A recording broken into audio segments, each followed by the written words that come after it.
So as far as we know, what happened when the universe was created is that there was a vacuum, and in that vacuum there's no time, there's no space, there's no thought, there's no thing whatsoever. The vacuum was absolutely empty.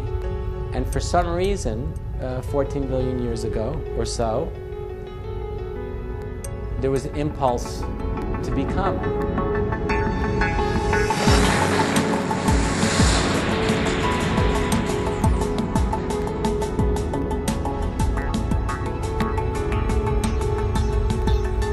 Light, and energy became matter, which then gave birth to life.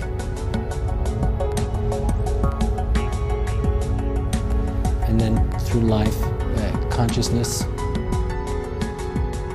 the capacity for consciousness emerged through life. And finally, in human beings, is the capacity for consciousness to know itself or be aware of itself.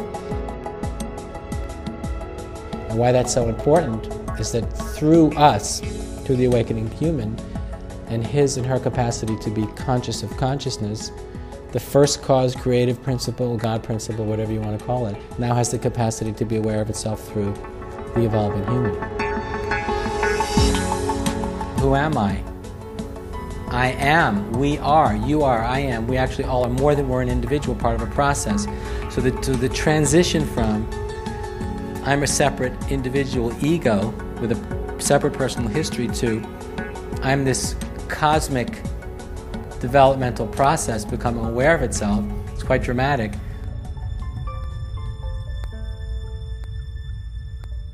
Many people in the world today refuse to accept or believe that the world we're living in is changing as fast as it really is. And as a matter of fact, many are actually trying to stop it. But development can't be stopped. So therefore, we need a kind of radical spiritual development, an enlightenment that's going to be able us to actually embrace the reality of the world that we're actually living in right now.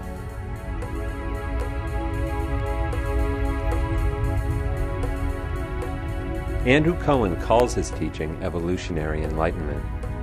This new understanding of spiritual awakening redefines the pre-modern notion of enlightenment for the modern world.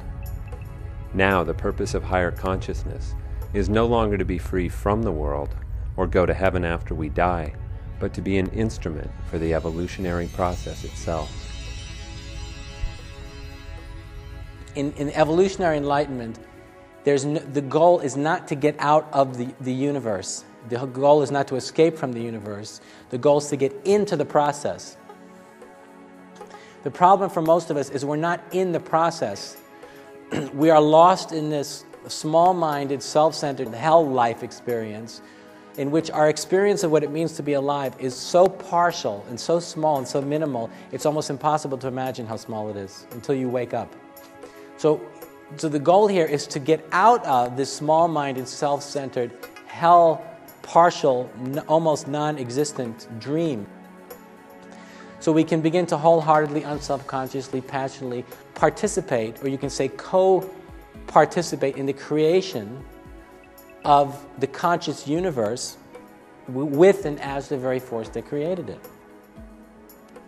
Then your own deepest aspiration, your own deepest heartfelt aspiration and desire becomes one with the creative principle, the first cause itself, you see.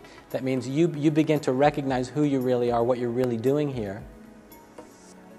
And it's a big thing, it's a big moment, it's a profound awakening. You awaken to the literally cosmic and universal significance of your own emergence at this particular time and your inherent potential to participate in the evolutionary process for the development of consciousness itself. I literally mean that.